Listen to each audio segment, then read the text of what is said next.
And good evening, ladies and gentlemen. How are you tonight? I hope you're well. My name is Nicholas Viselli. I am the artistic director of Theater Breaking Through Barriers. And yes, indeed, once again, we are coming to you terribly live from deep inside the heart of the Thunderdome right here in glorious Midtown Manhattan, New York City. On behalf of all of us on this chilly Thursday evening, I want to cordially welcome each and every one of you to Theater Breaking Through Barriers' first ever hybrid Playmakers Intensive, or HPI 1. Dramatis Ubiquitous. People were asking, why did you come up with that name? Where did you get that name? It's like, I don't know. I normally try to think of something like when we're putting together an intensive, I try to figure out a name that sort of encapsulates what we're doing, what it's about, right? And because I wanted to try work that was going to be performed live as well as streamed live on two different, I guess, mediums, I kept thinking, yeah, this is theater that's everywhere. It's everywhere. It's ubiquitous. It's ubiquitous. So I was like, all right, what can I use with the word ubiquitous? And the only thing I could come up with was dramatis ubiquitous. It sounds good, I think, or silly, whatever you think. Anyway, I'm excited about this work that we've been doing, everyone, because we started our live Playmaker Intensive program back in 2011. And then when the pandemic hit, we didn't know what to do. So we thought we'd try doing it virtually, thinking, it's something, it's work, this is the lifeboat. Let's jump on in and see how it all works. And I was pleased to find out that the lifeboat was more than a lifeboat. It just, it was gave us a whole other set of possibilities. So now I want to take what I've learned from this and what we've known from before and smush them together and try to find the best of all possible worlds. Hence our hybrid Playmakers Intensive. If you had the pleasure of joining us earlier, we started this on Monday. This is a shorter intensive, only 6 nights, 7 plays. Then you had the opportunity to see some really wonderful work that we've done so far by Jared Bogard, Rob Urbanati, Tatiana G. Rivera. But tonight we have another wonderful show, my goodness. I love this play. If you had an opportunity to see our show at 7:30, congratulations. Thank you for joining us again. And you are in for more of the same. Another great, glorious helping of Cate Allen's wonderful play. Oh my goodness, I am so excited about this. This play, it features, oh my goodness, it was directed by Ben Rauch. Those of you who have tuned in before, you will know Ben because Ben has acted and directed and written for us. And we have these two incredible actors that I know you will know them when you see them, Scott Barton and Dan Teachout. So, all right, I'm not going to say any more, ladies and gentlemen. I'm just going to jump right into this. Before we start, I would like the actors to give a brief audio description of themselves for the benefit of anyone that might be logging in tonight who cannot see. This way you'll at least get a chance to hear the artists' voices, and you'll get an idea as to what they look like. So artists, if you could please sign in. Hi, I'm Scott Barton. I'll be playing Dennis. I'm a white male, approximately 60 years old. I'm wearing a brown turtleneck sweater and a brown jacket. Hi, my name is Dan Teachout. I'm playing Sam. I'm in my late 50s with silver gray hair. I'm wearing a gray button-down shirt, and I'm holding a brown clipboard.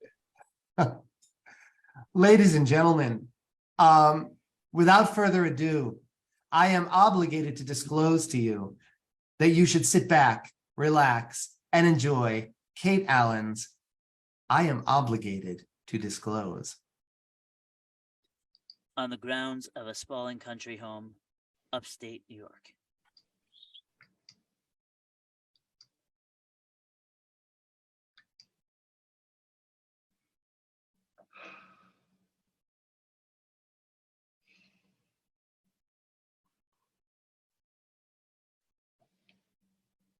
This is just stunning.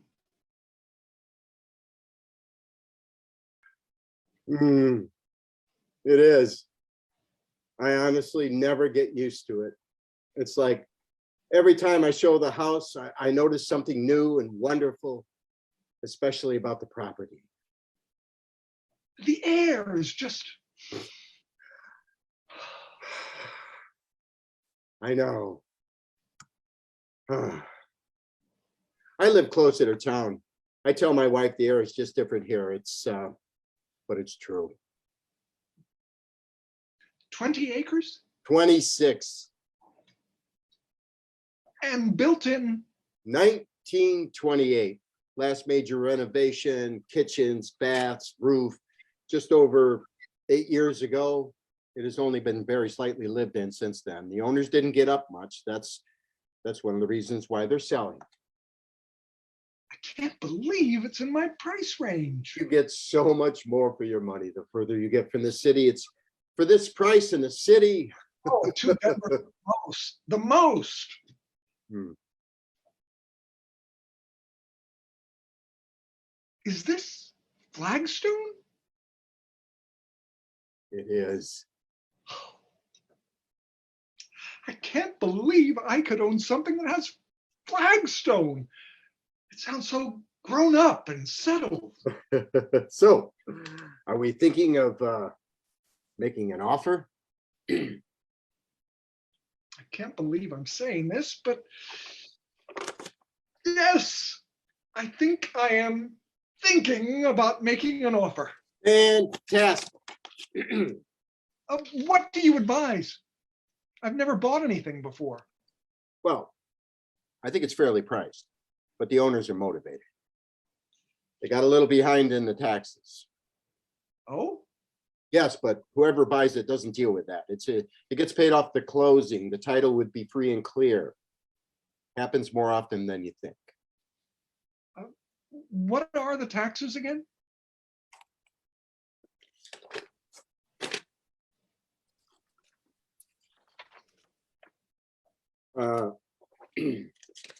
And right there is the estimates of the utilities, but that's for a family. If it's just you, it is correct. Yes. It should be significantly lower than that. And since you have well water, right, you won't have that expense, which is an additional savings. I'm caught between terrified and elated. Look, why don't we try this? It's just an offer. 200,000 below ask. How about 250? Well, why not? Let's just see what they come back with. Shit. Shit. You know? Actually, picture myself living here. Who wouldn't? It's your own private paradise. And you think I can qualify for a mortgage? You're pre-qualified, so you should be fine as long as you don't, go on any major shopping sprees. Oh no, that's not me. I think this is what my aunt would have wanted. For me to use my inheritance to own a home. It's weird, but I kind of feel her presence here. I can picture her sitting on this patio, playing her banjo. Ah, a lady of the strings, huh? Playing her banjo. Thank you, Auntie Carol. Auntie Carol. You're a peach, and your nephew thanks you. Now, we'll need to arrange for an inspection, and I always recommend, especially with these older homes, no matter how well maintained, that you also get a engineer's report, which should run you about $2,000. Wow. Look, these are just one-time costs, and they could save you a much more expensive headache later on, but it's up to you. So do you want to proceed with the offer? Sure. Yes. Let's do it. Make the offer. Oh, God, this is nerve-wracking. And exciting. Yes. Wow. I could own this place. Look at this place. by the It could be grace, mine. by the grace of Aunt Carol. Okay. Now, 250 below ask. If you offer a quick close date, they might do, well, they might be more receptive.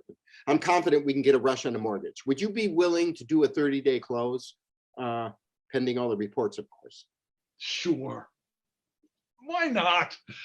Jesus, I could be living up here in a month. It's possible.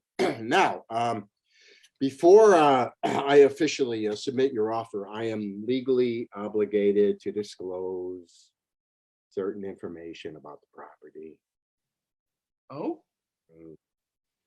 Yes, by law. I have to tell you about any activity on a property that involved the involvement of law enforcement.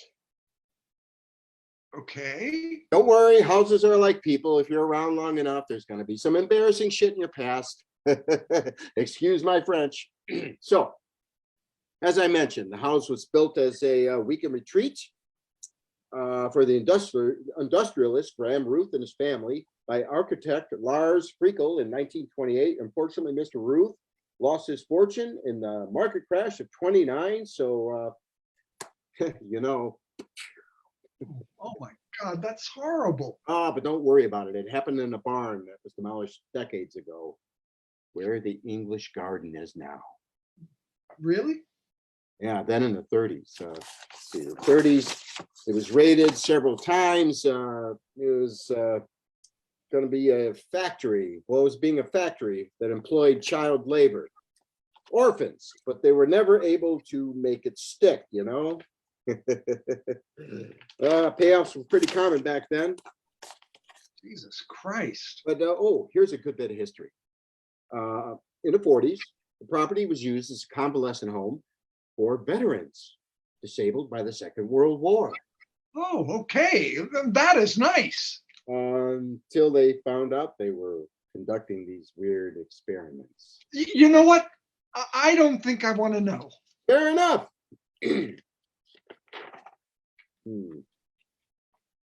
Is that it?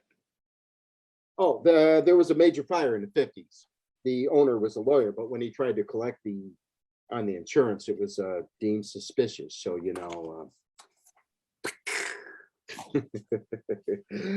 they discovered he embezzled pretty much the entire town. Then in the 60s, the property was occupied by squatters belonging to a cult. It took a while to flush them out. They were pretty good at hiding, and they kept having babies. Please stop. Obligated by law, almost done. Let's see, in the 70s, there were several structures used as sound stages for some say legendary pornography studio. And in the 80s, there was a sweat lodge over where the magnolia trees are now. Very poorly conceived. It's a miracle people didn't die. Well, thank goodness. Oh, sorry, I misspoke. That more people didn't die. Watch your step there. Oh, there's some loose flagstone. But we can put it in the offer that that they have to fix that. Well, something wrong? I think I really need to think about this. Are you sure? Look, it's just an offer. It doesn't commit you to anything. Kind of like taking the seller's temperature. I don't need the seller's temperature. I need to leave. Well, wait, I can drive you to the train. Oh, hell, he can't hear me.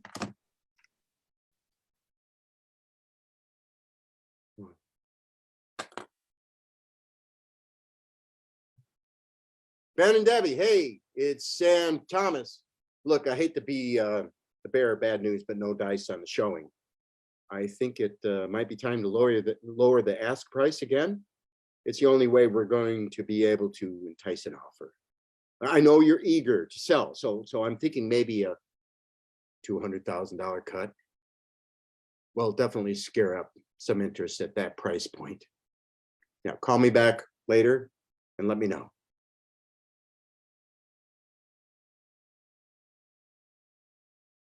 Hey, honey, it's me.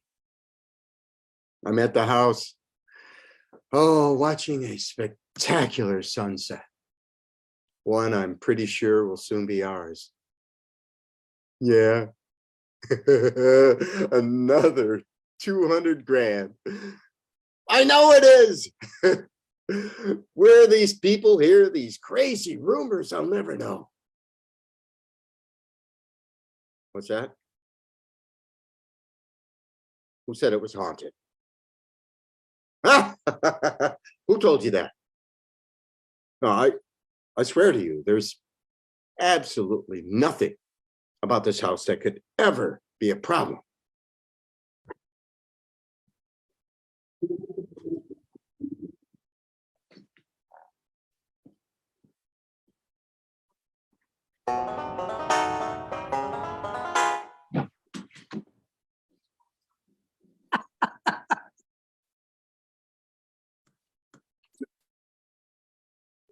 I think that's brilliant. It just kills me. I love that. I love this playing. I love the way it ends. Sorry, I didn't mean to hit your neck. I love the shadowy figure that just emerges and envelops poor Sam. All right, hang on. Let's get you guys on the camera. All right, I'm gonna get you all to start your video. There we go. I think you all should have no problem getting on. All right, Ben Rauch, our director, Dan Teachout, Sam. All right, wait, where is he? Oh, there we go, Cate Allen. Of course, the ever popular Scott Barton as Dennis. Oh, you guys. I love this show, and yeah, it's just better the second time. There's just some of my favorite lines in this are, a woman of the strings. Where did you come up with that? That's brilliant. I think it's hilarious. Yeah, I love the piece. Just all the scenarios that are created that just keep getting worse and worse for this first time buyer. Really hilarious. And you know what, everyone, forgive me, Tucker, you've been coming out every night and I never get a chance because I'm always stupid to not say, ladies and gentlemen, our tech guru here, Tucker Salavara. Tucker. I have to apologize to all of you. We've been having this little ongoing issue since Monday with our captioning. For our first show, our YouTube show every night, we usually do a live stream captioning for the benefit of anybody who is deaf, hard of hearing, or for anybody that just wants to be able to read along, being maybe they don't understand the dialogue or it's not loud enough or something. And it always works pretty well, but I'm not sure what happened, if it was YouTube that updated their software or Zoom that updated their software, but something got lost in the translations and there's been this tremendous delay in our captioning. So it's really sort of thrown a wrench into the works for us because the goal for us is to try to make this work as accessible as possible and not just to like say, oh, sure, here are the captions, go to this website and you can see the captions. It's trying to integrate the accessibility into the work so that it's all one as opposed to just a tool. So it's really frustrating when it's not working. But I want you to know that we've been working to try to get this resolved, as has the captioning service. And I don't think it's any of our fault. It's just technology, you know, it's crazy. But anyway, Tucker, tell me, what did you think of this? What did you think of this show? I like it. Yeah. As someone who just recently saw my parents buy their first home. It's a quite communion, but a lot more job. Yeah. To keep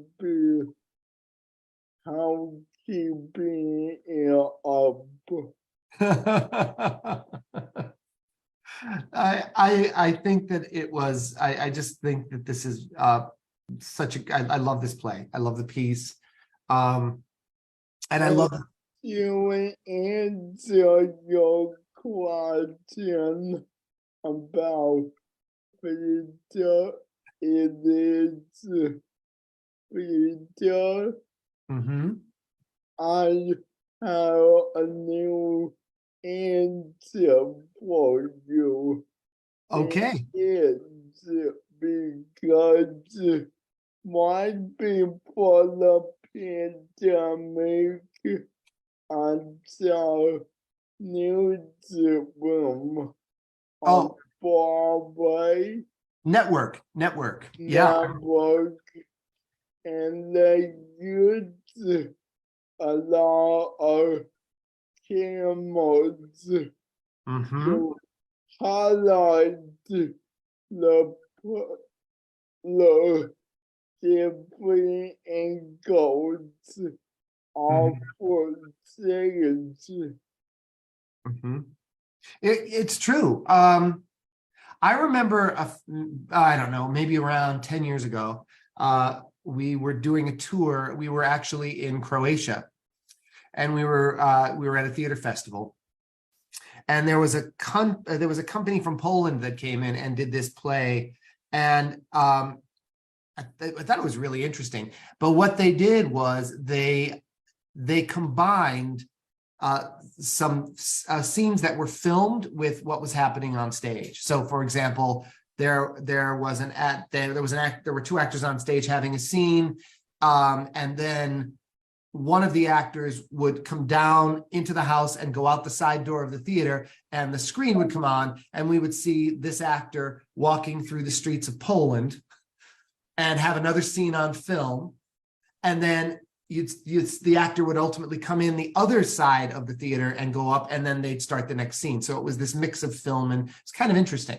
But after we did that show, a lot of the theater companies, they got into this huge fight with huge argument with the theater company, that they were saying that's not real theater. Theater has to be live and on stage, and if you start adding all these filmic elements and cinematic elements, it's no longer theater. And I found that such an interesting argument.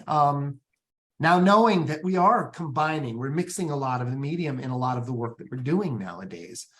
And what we're doing here sort of feeds into that as well. I mean, I will, as I talked about this to you guys before, I love live theater, and I've always been of the mind that it's not really theater unless you're doing it, unless you're actually connecting with your audience. But doing it here, I'm realizing that we're connecting in another way, and that we're also connecting with each other. So I have to sort of change my ideas and my thoughts on it. And I think the way our world goes, the more we can connect and really, really connect, not just, not just superficially, that makes a huge world of difference. I don't know, sort of I guess a philosophical question. I'll ask all of you. Many people think that theater is an old medium, it's an ancient medium, and it's in some ways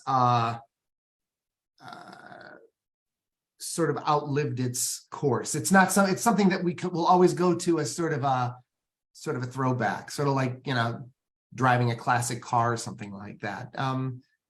Other people think that our world moves a little too fast to have to sit in a seat for 2 hours and watch a full play. I'd love to hear your thoughts on that. And I'm going to ask the actors that first. I'm going to ask Dan that first. Let me unmute myself. I can sit and watch anything for any amount of time if it's interesting to me, if it's good. Mm-hmm. I just saw Death of a Salesman on stage, and Arthur Miller's an amazing playwright, and they put they put a lot of stuff into the play, personally that didn't need to be there, and that's okay. The play is so strong that it doesn't matter, and you'll sit there and you'll sit there, and it will just take you from, you know, any for any ride, any length of time. Mhm. I mean, a good play is a good play, and if it sounds country, it is country. If it's feels like theater, it is theater. I don't know, you know. Yeah, I find it interesting though. I mean, I agree with you, but we're of a certain age and we're in a certain place right now. But I think that our world has now, there's, you know, because there's such a reliance on social media and attention spans have dwindled even further, that unless you can convey the message in so many characters or in a very short, concise little video where you can pack a lot of information all at once, a lot of times people feel it's not worth the time. And I'm just curious about talking about it as a theater person. I will say that's ridiculous, but that's me. What about you, Scott? Any thoughts? Oh, it's just, I mean, it's curious for me just how theater has evolved over the centuries, starting with Greeks who perform wearing masks, going to the Elizabethan age when women were not allowed to be, you know, seen on stage. Yeah. And you know, makes me think of today when hopefully we're going to see a little bit more authenticity in casting, where we can see real people with disabilities on stage. So that's my 2 cents. I agree. I mean, I think authenticity is very important, you know, but there's also that a lot of it has been lost in translation. If we look at like the writings, like early, like the early classics, or if we want to talk about Shakespeare, theater was at that time, it was a social experience, and language and wordplay and wit was sort of, people loved that, you know, the playing with words, the understanding of the jokes and the puns and the double entendre. That was all something that on a modern audience is kind of lost. It's become more of a visual world and less of a world that relies on the writing and more sensory experience, I guess. I hope that there is more authenticity in casting. What I would love, I mean, again, for me, I'm of the mind that I want to see disabled artists playing roles that were not written for disabled, like disabled artists and non-disabled roles. I am of the type of a mind that I do not believe that only a disabled artist should play a disabled role. I don't believe that. I think as an actor, you want to be able to explore things. I think that in a world where they don't cast a disabled actor in a disabled role is wrong, and that needs to change. And so if disabled artists can claim, if that's their only claim, then that's a claim they must have. But if we were dealing with fairness across the board, I don't think that would matter as long as it was all fair and equal.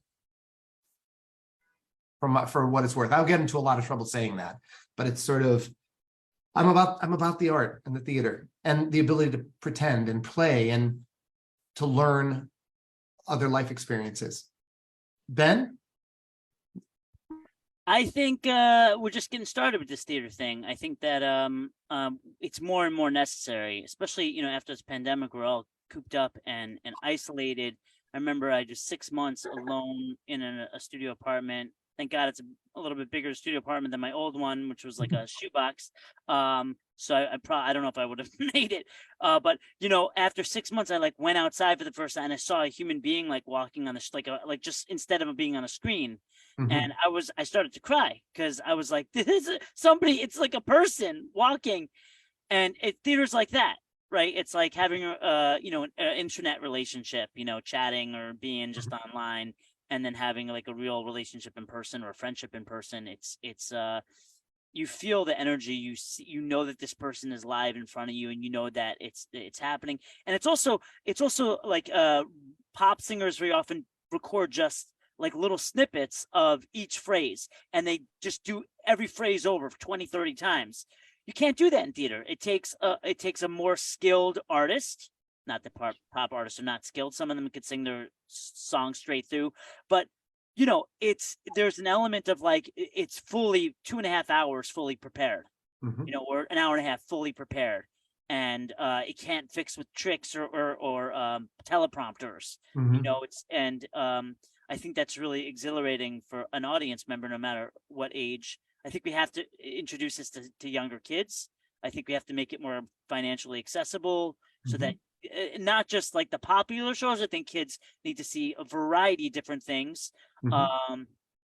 That sort of thing. Yeah, I mean, the biggest question theater actors get asked is like, how did you memorize all that? Yeah. Because Yeah. they don't know that people are doing it behind the camera, but it's completely obvious, when you're in a theater show, because there's no paper. There's no paper. It's from our experience, it's also this idea that it's very old school. It goes back to,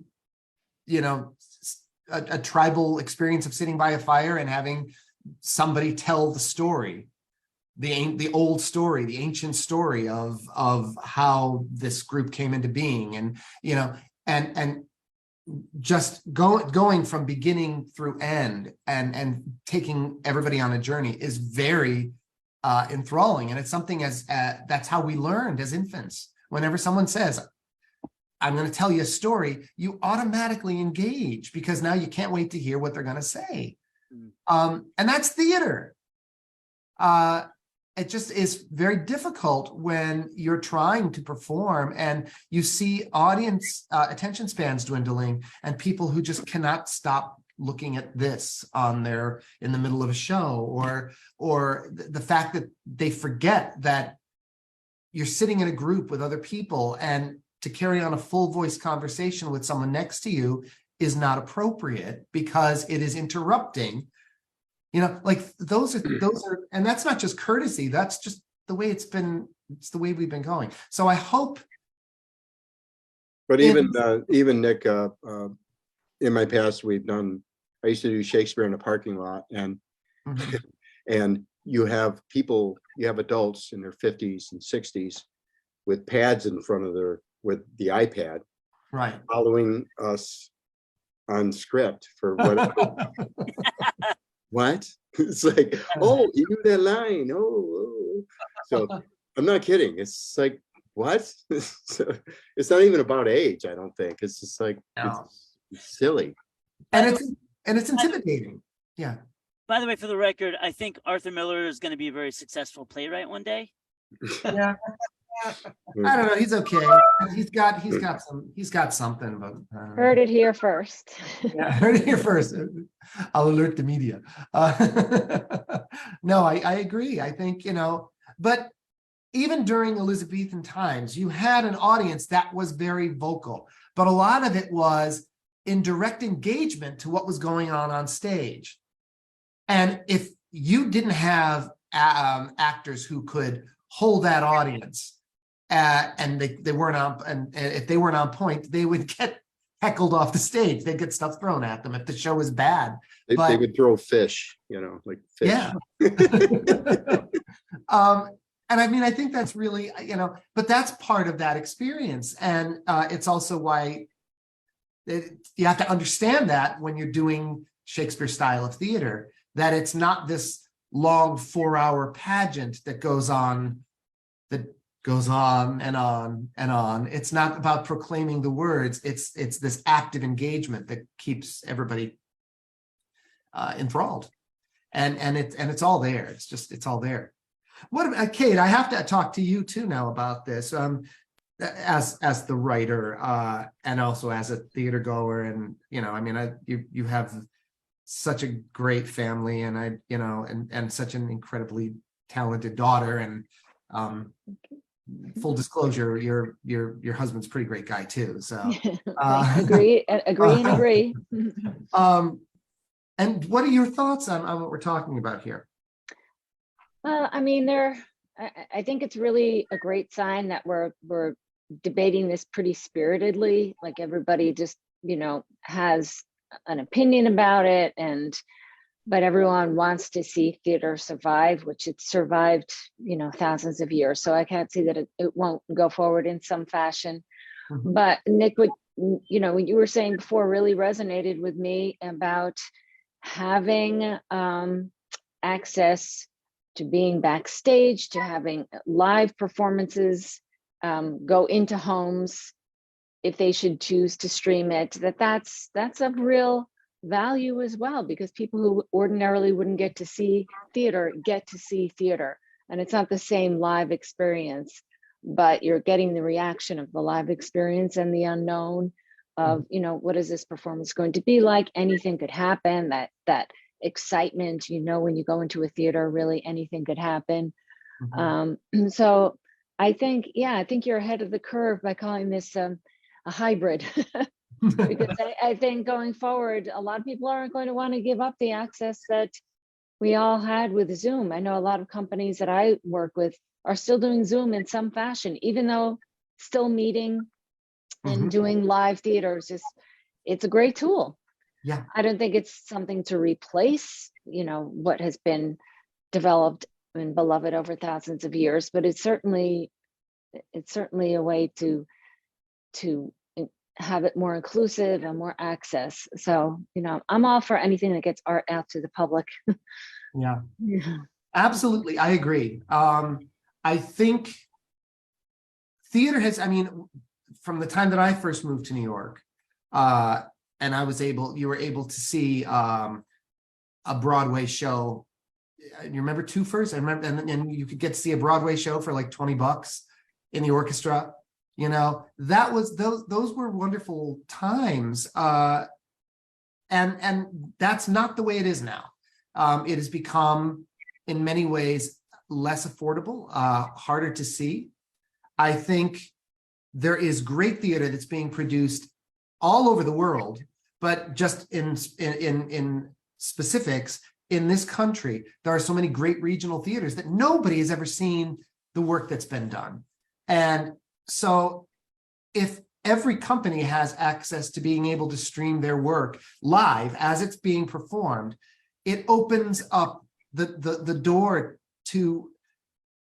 I've never gotten a chance to head to Louisville to see Actors Theater of Louisville, but I can see their shows now, and not just shows that were filmed. I'm talking as they're happening.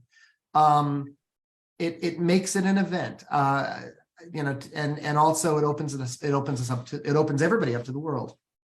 So I don't know. I think that it's definitely a worthwhile idea. Most importantly, if you really love a show, but I don't know if I want to spend the $200 a ticket to see it. I'll see it live, and if I loved it, I could say, okay, I have to see this now. It gives you an opportunity to see it in a different way. So I don't know. I think there's a lot of possibilities to it.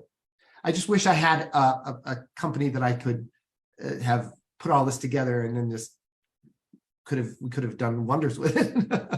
But anyway, my joy is this, being able to do this work, and not only to be able to work with great artists, but to be able to share it on a much bigger platform with the world.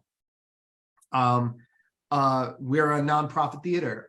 We rely on the support. We rely on our audiences. We rely on private funders and government agencies to help us continue. And a lot of those supporters can't come into New York to see our work, or they just don't have time to see our work. But now I can show them our work online and say, well, you can see this anytime. And it'll give you an idea of some of the stuff we're doing. Now, this work is work in progress. The other joy of this project is being able to have you all together to talk about how you all came together. Some of you working together before, but not working on this project. Some of you never working, like Cate had never worked with any of these guys. And to be able to come together and create something like this in a short period of time. How long, when did we start this, you guys? And how long have you been working on this together? see when our first meeting was. Mhm, And then less than 4 weeks, seems about like three and a half, Yeah. something like that. mhm. I mean, Yeah. Kate got us the script after the first meeting Right. within a week. And then we met like the day after to Mhm. just read through it and see how, and we knew how great it was already. Yep. And then we went like 3, 4, 5 days later, and then we had rehearsal. We only, I don't know, we had like 5 rehearsals in total. If that, yeah, we met the first time, 4 of us, on November 6th. Oh, So, okay. So Yeah. not a whole lot of time. no, When we did this live, originally, it was a 1 week experience. We would start it on a Saturday. Everyone would get paired together, and we would have 1 week to write, rehearse, and then ultimately perform the show the following Sunday. So it was really just a full week. When we started doing it online, I wanted to give a little more time because, and the fact that we were doing one show every evening rather than presenting everything in one chunk. I just wanted to make sure that everybody had a little extra time to put it together. So I don't mind the extra time. I find it, as long as you guys are able to get together and coordinate everything, and it's not too much of a strain, because everybody has their schedules, and I don't want to make this a project that drags on and on and on. I want it to just be as intense and concise as it can be. But the connections that you guys create is pretty exciting to me, and very worthwhile. And I don't know.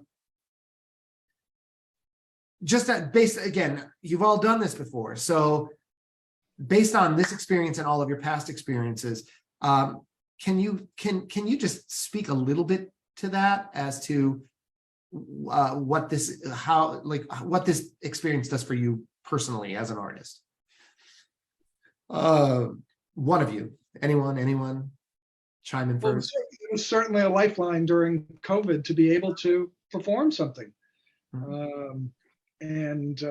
It's not an ideal situation, but we just make the exercise work for ourselves, and just, keep on moving forward. Mhm. yeah, and I like to be challenged, and I like that. I like to feed off of other people, so it's really exciting to me to work with people I've never met before, and I have to create something for them. And I just like that kind of challenge. That's really creation for me. I will never trust a real estate agent ever again, especially in upstate New York. That's fair. Mhm.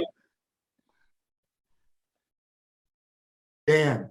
Oh, yeah, no, I had to step up my technical. I'm not a technical actor, and so I had to step up my technical abilities, just clicking on things and just Mhm. doing, like, and not sitting like literally just there's so much technical stuff involved, and to still remain, hopefully, appearing relaxed. So Yeah. Oh my God, you're wonderful. So- And that's you're addressing a very important point, because when you are doing this in front of your camera, now you are your own stage manager in that regard. You have to, you rely on your director to help frame you and everything, but then you have to turn your cameras on and turn your cameras off. And sometimes there's perhaps a special effect involved, and you have to rely on yourself to do that. But over the span that we've been doing this, I've seen so much cleverness and invention and inventiveness in how we're, finding solutions to it all. It's really extraordinary. So I'm just so grateful to you for being a part of it. And my goal as a live theater maker is I want to be able to generate more live work, but this has become, to me, it's become invaluable. And I feel that we must always continue working like this, especially when it comes to development work, like the work we're doing. This is a workshop. The work that you are all seeing tonight, everyone, was just developed. And so Cate wrote this play with these guys in mind. Okay. And this is the first time it's being seen in public. So that's extraordinary to me. Sometimes a play comes out and right out of the box, you're like, this is ready to be produced on stage. More often than not, you'll get something that you'll hear like, this is really great. This is a really great play. Needs a few tweaks. It's a little long. It needs some cutting. It needs a little of this. And this gives the opportunity for the writer to hear it and to say, you know what, this didn't work. That didn't work. Now I can adjust it and play with it a little bit so that the next time we do it, it'll be better. So it's always an opportunity to develop the work. But the one thing that I think we'll all agree on is that once again, that ability to connect and to be able to come together. And if you've never met each other before, when you finally do meet, you know each other already. And there's a familiarity there that has already been established, which I find a great gift. Yes, no, any Well said, well said. Yeah. Yeah, tomorrow we're meeting, I've met Scott in person, but tomorrow we're meeting Dan and Scott and I, and Cate, if she wants to come, we can Zoom you in. Feels like we have to have some kind of Zoom at some point. I booked your rehearsal space, right? Yeah, you did. Yeah, thank you for that. Yeah, so we're meeting tomorrow, and I've worked Dan twice, and it'd be cool to meet in person. Mhm. So it'd be good. And then we're doing this in person on Saturday, so it'd be cool. I know, it's exciting. A lot of people that I've seen over the past 3 years on Zoom in person. Yeah, that'll be an exciting experience. I gotta So put the deodorant on now. I know. And pants. Okay. Please. Pants is still optional. You don't have to wear pants if you want to come out in public and without pants on. Yeah. Why not? PJ bottoms, yeah. Yeah. Something. The world has changed after all. One final thing. At the end of this play tonight, you had a really wonderful effect where the beautiful house behind you suddenly turned into a haunted house. The thunder, what I've learned on Zoom is it breaks up in the microphone. For some reason, we never get to hear the thunder clap. It's sort of you hear like a dead space and then a little residual. So what's funny is it was in our rehearsals, it was working. Yeah. We got it up and working. It was like, it was kind of funny, but some of them said they heard it tonight. I don't know. So, you know what? The Zoom just changed their whole settings. Right now, they have this original sound for musicians, and when we switch from this happens on when we switch from the breakout room into the main room, I turned it on, but then it must have switched it off. So that's why it didn't work. Yeah. So I figure here you go, because we didn't get to hear it during the piece. I'm gonna thunder. Oh. Work so hard on these. Here we go. Ready? Here we go. Oh, see, here it is. All right, folks, you got the lightning, you got the thunder right now, so that's a good thing. I'm assuming that also is what messed with our captioning settings, by the way. I think when Zoom updated, it kind of messed up some other things. The joy of technology, it's beautiful. But at the very end, when Dan gets up to the house to walk towards the house, he's enveloped by this wonderful dark spirit. Yeah, Ben just cooked that up tonight, and Dan's lovely wife was such a sport. That was the giveaway I wanted to tell you about. Tomorrow night we're doing a really wonderful piece, and Veronica Cruz, who is so amazing, such a wonderful actor. Who she's the one who got to play the spirit that enveloped Dan tonight. So that was her little brief cameo. So I had to give a special. She was the understudy though. The cat actually was. The cat was the first choice on and the cat wasn't up for it. So it actually would have been very funny if she was able to like sort of throw the cat into your arms, like this flying cat came into this. That would have been. But He claws the back of his neck all of a sudden. Exactly. Yeah, then you're Not gonna to be hear, cruel to- you'd have to catch the you're gonna hear from the Humane Society. No. I would never suggest throwing a cat at you. You know. have to catch the cat. Yeah. But it's funny to see that happen, I guess. I don't want to get in trouble though with the ASPCA. All right, but thank you guys for Thank sharing. you, Nick. Thank Uh, you. Thank you. Such a wonderful gift. Nick. I am so grateful to you all. And I want to send out my thanks to all of you who tuned on during the 8:30 hour on Facebook to watch the show.